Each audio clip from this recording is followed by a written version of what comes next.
Video like जरूर कर लीजिए और ऐसे वीडियो लगातार फ्री में पाने के लिए चैनल को तुरंत सब्सक्राइब कर लीजिए और बेल आइकन को जरूर टैप कर लीजिए ताकि आगे भी सारे वीडियो आपको मिलते रहे। यूट्यूब में फॉलो करते हैं तो प्लीज ये वाला फ्री टेलीग्राम चैनल जरूर ज्वाइन कर लीजिएगा। सारे नोटिफिकेशन सारे अपडेट यहीं पे आते हैं, ध्यान रखिए। तो दोस्तों साइंस की लिस्टिंग हम लोग कर रहे हैं। कल एक वीडियो हम लोगों ने फिजिक्स का पूरा लिस्टिंग जो ज़रूरी था वो देखा है। आज केमिस्ट्री की लिस्टिंग को स्टार्ट कर रहे हैं, ठीक है, इसको देखेंगे हम लोग। ऐसे ही फिर जितने वन लाइनर होंगे वो भी करा देंगे और एमसीक्यू आपको पीवाईक्यू का डिटेल एनालिसिस हो ही रहा है। बस साइंस के लिए आप इसको लगातार बस फॉलो करिए, एक ये वीडियो और एक एमसीक्यू जो करा रहा हूँ। बस पूरी साइंस आपकी 80% सवाल आराम से आप सही कर सकते हैं, क्योंकि 100% एक्यूरेसी तो किसी चीज़ की नहीं है। 100 में 100 तो आप कर ही नहीं पाओगे कभी जीवन में, चाहे जितना पढ़ लो, है ना। तो ये चीज़ें हैं, ठीक है। चलिए, तो सबसे पहले द्रव में द्रव का विलयन, है ना। द्रव में द्रव का विलयन, तो जल में मिले शराब तो बने द्रव में द्रव का विलयन, यानी जल में अल्कोहल का विलयन, है ना। जब शराब में जल मिलाओ या जल में शराब मिलाओ तो उल्टा ही है, मतलब शराब में जल मिलाओ, तो ये द्रव में द्रव का विलयन है। कार्बन डाइसल्फाइड में ब्रोमीन का विलयन, सल्फ्यूरिक अम्ल का जल में विलयन, ये सब द्रव और द्रव का विलयन है। द्रव में ठोस का विलयन एग्जाम्पल, तो जल में चीनी मिला दो। कार्बन टेट्राक्लोराइड में आयोडीन का विलयन, देखो आपको आसान लग रहा होगा कि ये क्या है, पर पेपर में पता है कैसे पूछ लेगा ऐसे कि कार्बन टेट्राक्लोराइड में आयोडीन का विलयन, ये किसका एग्जाम्पल है, द्रव में द्रव का, द्रव में ठोस का, है ना। तो इसलिए आपको ये बता रहा हूँ मैं। तो पारे में लेड का विलयन, ये भी क्या है, द्रव में ठोस का विलयन। ऐसे जेली, स्टार्च, प्रोटीन, शॉर्ट। ठोस में गैसों के विलयन का एग्जाम्पल है पैलेडियम धातु में हाइड्रोजन का विलयन, है ना। ठोस में गैस, यानी पैलेडियम ठोस है, हाइड्रोजन गैस मिला दो। कपूर ठोस है और वायु में विलयन। ठोस में द्रव का विलयन, यानी थैलियम में पारा का विलयन, है ना। ठोस में द्रव पूछेगा, अगर ठोस में द्रव यानी सॉलिड टू लिक्विड, तो थैलियम में पारा का विलयन। चीनी में जल का विलयन, नमक में जल का विलयन, है ना। तो पहचान लोगे आप एग्जाम्पल से। ठोस में ठोस यानी सॉलिड में सॉलिड, जैसे तांबा में जस्ता, तांबा में टिन मिलाना, तांबा में एल्युमिनियम मिलाना, तांबे में जिंक और निकल मिला देना। गैस और गैसों का, जैसे वायु गैसों ही का तो मिश्रण है भाई। गैस में द्रव कैसे मिलता है, यानी जो गैसेज होती है उसमें लिक्विड कैसे जाता है, जैसे ब्रोमीन है, कार्बन डाइऑक्साइड है, CO2, अमोनिया है ना। ये सब गैसों का जल में विलयन है। बादल है, ये क्या है, गैसों का द्रव में विलयन बादल है, ये सब। कोहरा है। गैस में ठोस यानी गैस सॉलिड, ये कैसे मिक्स होते हैं, जैसे वायु गैस है, आयोडीन सॉलिड है, मिल गया। धुआं क्या है, गैस और पार्टिकल सॉलिड मिल गए। द्रव में गैस का विलयन कैसा होता है, यानी लिक्विड और गैस, जैसे जल में CO2 मिल जाना, बेंजीन में हाइड्रोक्लोराइड गैस मिल जाना, है ना। तो ये आसान है, बहुत ज़्यादा एग्जाम्पल आएगा आप कर लोगे। फिर ऐसे कार्बन के अप्रूव कौन कौन से, जैसे हीरा प्योर फॉर्म ऑफ कार्बन ही होता है, जला दो गायब हो जाएगा पूरा, है ना। ग्रेफाइट है, लकड़ी का कोयला है, हड्डी का कोयला है, रक्त का कोयला है, ये सब कार्बन के फॉर्म है। फास्फोरस जो होता है, सफ़ेद या पीला फास्फोरस होता है, लाल होता है, काला बैंगनी होता है ना। सफ़ेद, पीला, लाल, काला, सफ़ेद, पीला, लाल, काला। ऑक्सीजन के फॉर्म, ऑक्सीजन और ओजोन ऑक्सीजन के अप्रूव होते हैं। सल्फर के अप्रूव में रोम्बिक सल्फर आता है, मोनोक्लिनिक सल्फर आता है। एमॉर्फस, ये एग्जाम में पूछा जा चुका है कि एमॉर्फस किसका अप्रूव है, तो कार्बन का, फास्फोरस का, ऑक्सीजन का है, सल्फर का, तो एमॉर्फस सल्फर का है। और प्लास्टिक सल्फर, ठीक है। फिर जीव और निर्जीव पदार्थ, इसमें पाए जाने वाले तत्वों की तुलना, है ना, ये भी एग्जाम में पूछा गया है। तो जैसे भूपरपटी अगर आप देखोगे, भूपरपटी पर और मनुष्य के शरीर में, तो भूपरपटी में हाइड्रोजन 0.4 है, मनुष्य में 0.5 है ना, तो मनुष्यों में कम है। कार्बन भूपरपटी में 0.03 है, मनुष्यों में कार्बन की मात्रा ज़्यादा है। ऑक्सीजन की मात्रा देखोगे आप, भूपरपटी में कम है, मनुष्यों में सबसे अधिक है ना। पूरा डाटा नहीं याद रखना, बस एक आइडिया लेना है किसमें ज़्यादा है किसमें कम होता है ना। नाइट्रोजन भूपरपटी में कम है, मनुष्यों में ज़्यादा है। सल्फर आप देखेंगे ऐसे ही है ना। तो ये बस एक आइडिया के तौर पे था, ये ज़्यादा इंपॉर्टेंट, ठीक है। चलो इसके बाद देखते हैं जो महत्वपूर्ण सबसे ज़्यादा तत्वों से संबंधित प्रमुख जानकारियाँ, यानी आवर्त सारणी में सर्वाधिक गैसीय तत्वों वाला वर्ग कौन सा है, जहाँ पे सबसे ज़्यादा गैसीय तत्व होते हैं, तो वह शून्य वर्ग कौन सा है, शून्य वर्ग। अब जीरो ग्रुप में वही आ जाता है, helium, neons, argon, krypton, xenon, radon, है ना। नोबल गैसेज जितनी है ना, अक्रिय गैसेज, वो सब जीरो ग्रुप में आती हैं। एक परमाणुक तत्व का उदाहरण, सभी अक्रिय गैसें यानी नोबल गैसेज जितनी है, ये सब परमाणुक तत्व के उदाहरण है। मानव शरीर में सर्वाधिक मात्रा में पाए जाने वाला तत्व कौन सा है, जो सबसे ज़्यादा पाया जाता है, तो ऑक्सीजन पाया जाता है। मानव शरीर में सबसे ज़्यादा पाया जाने वाला तत्व, देखो अभी ऊपर बताया था ना। तो मानव शरीर में सबसे ज़्यादा, ऐसे पूछ लेगा आपसे क्या पाया जाता है, तो एक आइडिया आपको हो कि देखो सबसे ज़्यादा क्या पाया जा रहा है, ऑक्सीजन, उसके बाद कार्बन, है ना। ऑक्सीजन सबसे ज़्यादा है मानव शरीर में, फिर कार्बन। ऐसे मिट्टी के तेल में रखा जाने वाला तत्व कौन सा है? सोडियम है ना, जो भी हाईली रिएक्टिव मैंने आपको एमसीक्यू में कराए थे ना, केदारनाथ का माली करके, यानी पोटेशियम, सोडियम, कैल्शियम, ये सब हाईली रिएक्टिव है तो हम इनको केरोसिन में ही रखते हैं, ठीक है। उसके बाद आता है हड्डियों एवं दांतों का निर्माण करने वाला प्रमुख तत्व कौन सा होता है? कैल्शियम होता है। सर्वाधिक इलेक्ट्रॉन बंधुता वाला तत्व कौन सा होता है, जिसकी इलेक्ट्रॉन एफिनिटी सबसे ज़्यादा है? सर्वाधिक इलेक्ट्रॉन बंधुता क्लोरीन की होती है। और सर्वाधिक विद्युत ऋणात्मक तत्व कौन है ना? सर्वाधिक विद्युत ऋणात्मक तत्व फ्लोरीन है। कौन है? फ्लोरीन, ठीक है। इलेक्ट्रॉन बंधुता क्लोरीन की ज़्यादा है, विद्युत ऋणात्मक तत्व फ्लोरीन है। सबसे प्रबल ऑक्सीकारक पदार्थ कौन है? सबसे प्रबल ऑक्सीकारक पदार्थ फ्लोरीन है। कौन है? फ्लोरीन है। सबसे प्रबल ऑक्सीकारक पदार्थ भी फ्लोरीन है और ऋणात्मक तत्व भी। कुल ज्ञात तत्व कितने हैं अभी तक? 118 है। प्रकृति में प्राप्य तत्व कितने हैं? 98 है। कृत्रिम तरीके से निर्मित कितने हैं? 20 है ना, तो टोटल 118 है, जिसमें से 98 पृथ्वी पर मिलते हैं, 20 कृत्रिम है। पृथ्वी पर सबसे ज़्यादा मात्रा में पाया जाने वाले तत्व कौन सा है? ऑक्सीजन है, जो पृथ्वी पर सबसे ज़्यादा मात्रा में पाया जाता है। पृथ्वी पर सबसे अधिक मात्रा में पाया जाने वाला धातु कौन सा है? तो ये एल्यूमिनियम है ना।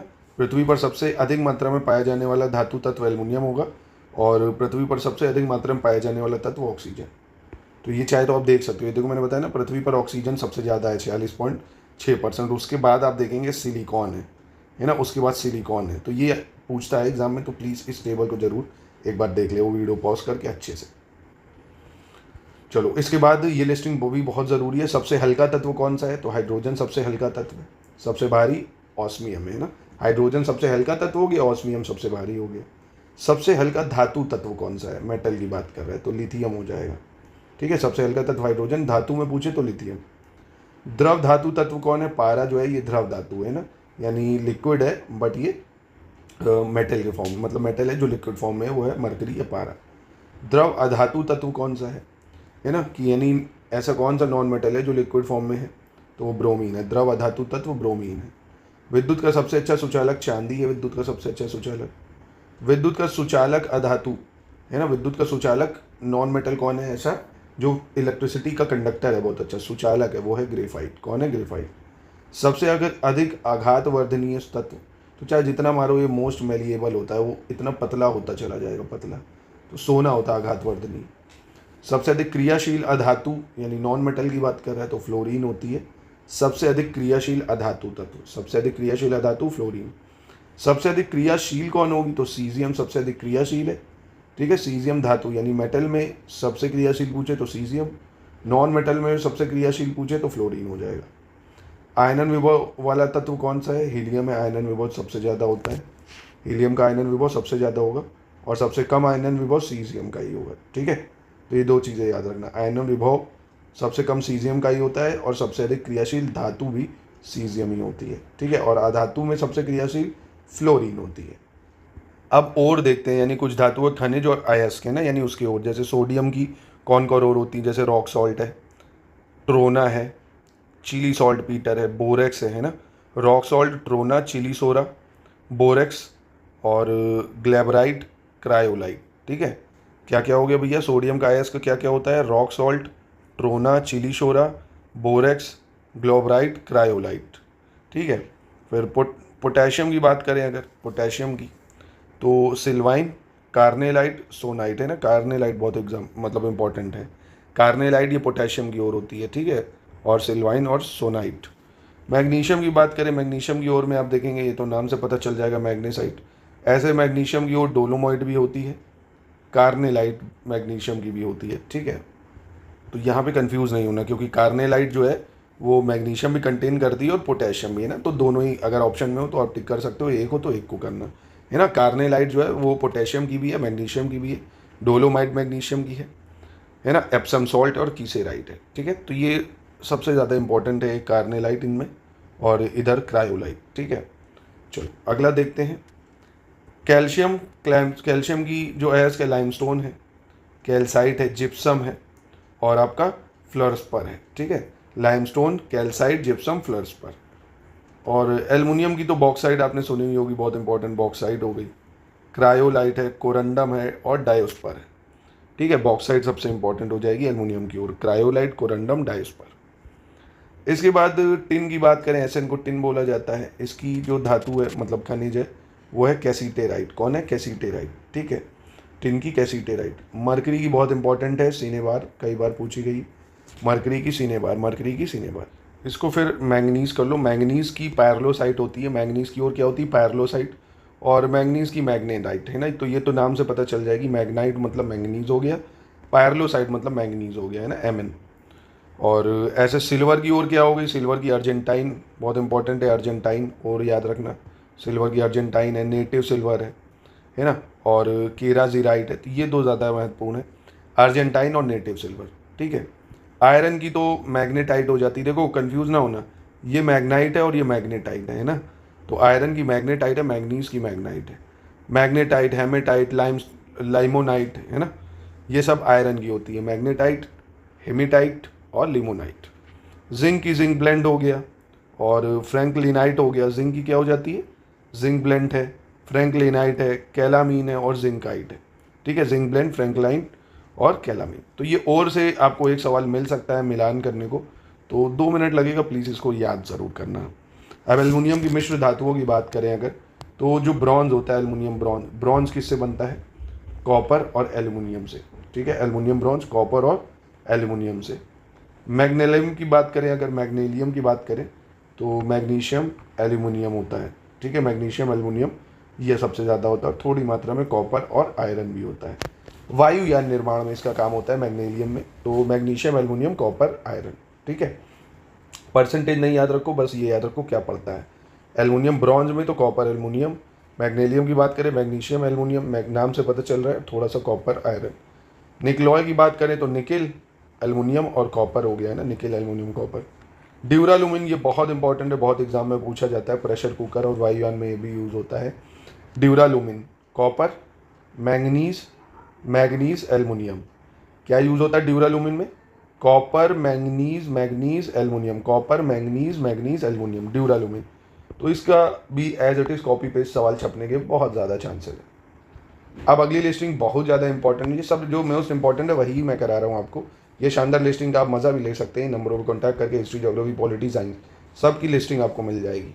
इसलिए हम कहते हैं हमारे पेड ग्रुप में तैयारी करने में यही होता है, आपको पूरी लिस्टिंग देते हैं, प्रीलिम्स के लिए, रिवीजन के लिए, मेंस का अलग स्टडी मटेरियल मिलेगा, प्रैक्टिस के लिए टेस्ट और क्विज में शानदार 5 से 6 हज़ार क्वेश्चन होगी, मतलब डेली 150 क्वेश्चन की प्रैक्टिस उसमें कराई जाती है MCQ के थ्रू। तो एक बार आप अगर देखिए, बार बार तो कोई मतलब कोचिंग जाएगा नहीं, एक बार आप PCS की तैयारी या RO की तैयारी, किसी भी एग्ज़ाम की डेडिकेट होके एक बार कोचिंग करिए अच्छे से, ठीक, जो मटेरियल मिल जाएगा बाद में बस करंट अफेयर्स को ऐड ऑन करते जाइए उसमें, है ना। एक बार तैयारी जोड़ के करेंगे, काफ़ी अच्छी तैयारी आपकी हो जाएगी, नहीं तो क्या है टुकड़ों में रहता है सब इधर उधर। चलिए खैर, पीतल, पीतल किससे बनता है? कॉपर और जिंक। पीतल किससे बनता है? कॉपर और जिंक। किससे बनता है? कॉपर और जिंक। और पीतल को इंग्लिश में क्या कहते हैं? ब्रास, है ना। तो ब्रास यानी पीतल बनता है कॉपर और जिंक को मिलाने से। कांसा यानी ब्रॉन्ज की बात कर रहा है, ब्रॉन्ज कैसे बनता है? ब्रॉन्ज कॉपर और टिन मिलाते हैं, बहुत लोगों को ये कन्फ्यूजन रहती है ना। तो पीतल में कॉपर और जिंक रहता है, कांसे में कॉपर और टिन रहता है। कांसे में क्या रहता है? कॉपर और टिन, ठीक है। फिर कृत्रिम सोने की बात करें तो कॉपर और एल्युमिनियम रहता है, कृत्रिम सोने में कॉपर एल्युमिनियम। मुद्रा धातु की बात करें तो कॉपर, टिन और फॉस्फोरस से मिलकर बनती है मुद्रा धातु, कॉपर, टिन और फॉस्फोरस। गन मेटल, इसमें कॉपर, टिन और जिंक लगता है। जो इंपॉर्टेंट है वो मैं अलग से रेड टिक कर दे रहा हूँ, 1, 2 और एक ये गन मेटल भी इंपॉर्टेंट है, कॉपर, टिन, जिंक। फिर बेल मेटल, कॉपर और टिन यूज़ होता है। कॉन्स्टेंटॉन, कॉपर निकिल हो गया।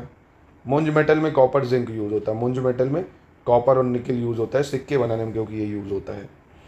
रोज मेटल की बात करें तो इसमें क्या यूज़ होता है? बिस्मथ, लेड और टिन, ठीक है।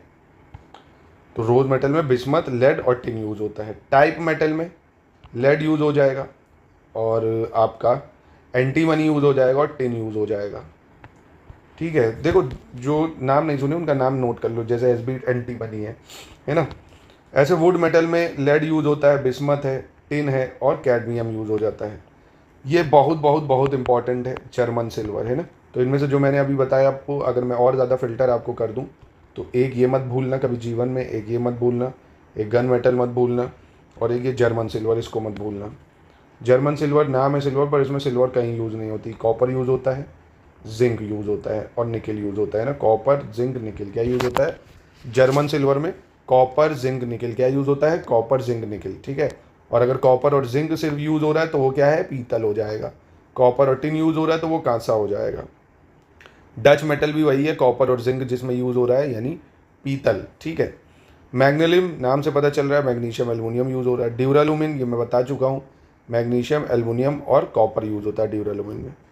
एल्युमिनियम ब्रॉन्ज क्या होता है भाई, कॉपर में एल्युमिनियम डाल दो, एल्युमिनियम ब्रॉन्ज बन जाएगी। फॉस्फर ब्रॉन्ज क्या होता है, कॉपर टिन और फॉस्फोरस मिला दो, ये तो नाम से ही हो जाते हैं क्लियर। नाइक्रोम इंपॉर्टेंट है, नाइक्रोम वायर जो घर में हीटिंग रेजिस्टेंट सब्सटेंस होते हैं जो हीटर वीटर में लगते हैं। तो nickel iron chromium, nickel iron chromium main ये याद रखना है ना, बाकी ये तत्व बहुत कम परसेंटेज में तो यही ज़्यादा पूछता है, निकिल आयरन क्रोमियम है ना। ये 3 तत्व मुख्य यूज होते हैं, nickel iron chromium nichromium. Tungsten steel की बात करता है तो टंगस्टन स्टील में एक तो आयरन यूज़ होता है सबसे ज़्यादा, आपको दिख रहा है, क्रोमियम यूज़ होगा और थोड़ा सा कार्बन और मैंगनीज भी यूज़ होता है ना। आयरन क्रोमियम सबसे ज़्यादा यूज़ होता है, आयरन क्रोमियम सबसे ज़्यादा। कौन कौन सा, मतलब क्या नाम है, टंगस्टन स्टील आयरन क्रोमियम, अगर 2 भी याद रखोगे तो भी हो जाएगा, आयरन और chromium tungsten steel. Chrome vanadium steel की बात करें तो फिर वही हो जाएगा, आयरन और क्रोमियम हो जाएगा यूज, वेनेडियम है तो वेनेडियम हो गया। शोल्डर बहुत ज़्यादा इंपॉर्टेंट है, लेड और टिन यूज़ होता है, बहुत इंपॉर्टेंट है शोल्डर, लेड और टिन यूज़ होता है शोल्डर में, लेड और टिन। अल्नीको, अल्नीको में स्टील एल्युमिनियम निकिल यूज़ होता है और कोबाल्ट। अल्नीको में क्या यूज़ होता है, चुंबक के निर्माण में काम आता है, इंपॉर्टेंट है ये, है ना, बहुत ज़्यादा।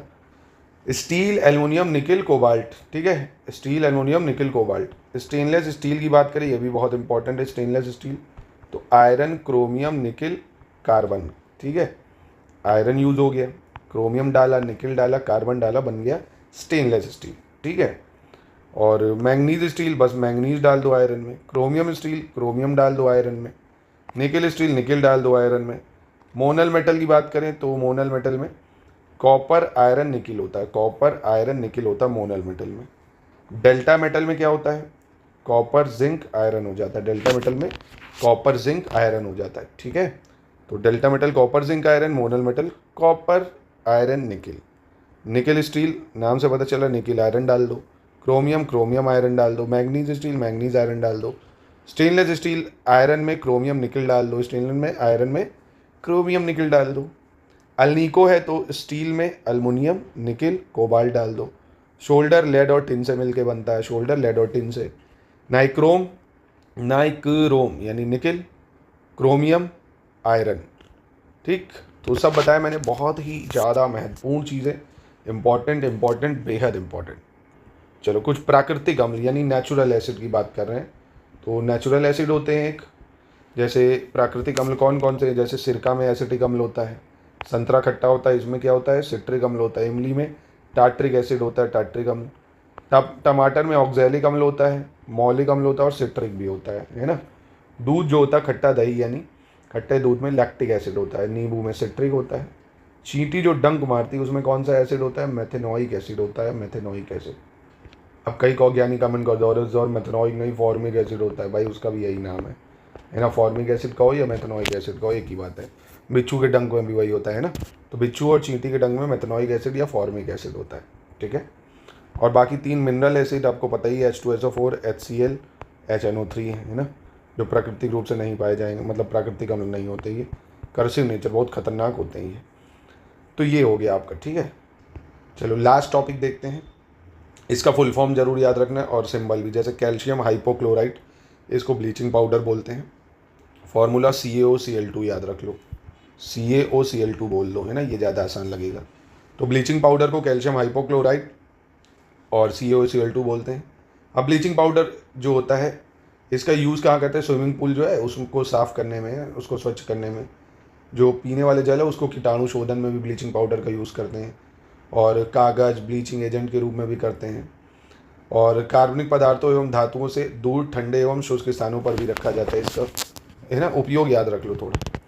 और सबसे ज़्यादा तो इम्पोर्टेंट तो नाम और इसका फॉर्मूला है, जैसे कैल्शियम सल्फेट हेमीहाइड्रेट, क्या नाम, कैल्शियम सल्फेट यानी CaSO4, हेमीहाइड्रेट यानी H2O, इसको POP या प्लास्टर ऑफ पेरिस भी बोलते हैं।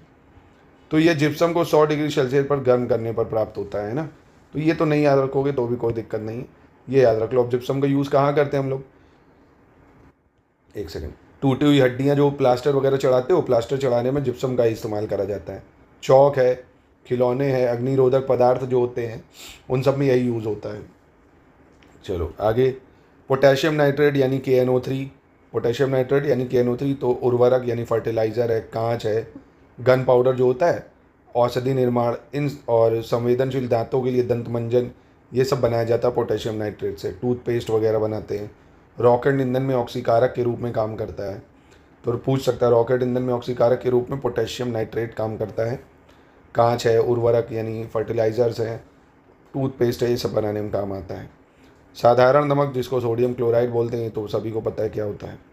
सोडियम हाइड्रोक्साइड यानी NaOH, इसको कास्टिक सोडा भी बोलते हैं ना, तो ये नाम ज़रूर याद रखो। कास्टिक सोडा यानी NaOH, सोडियम हाइड्रोक्साइड। सोडियम लवण और डिटर्जेंट के निर्माण में, भाई साबुन वाबुन बनाने में होता है निर्माण।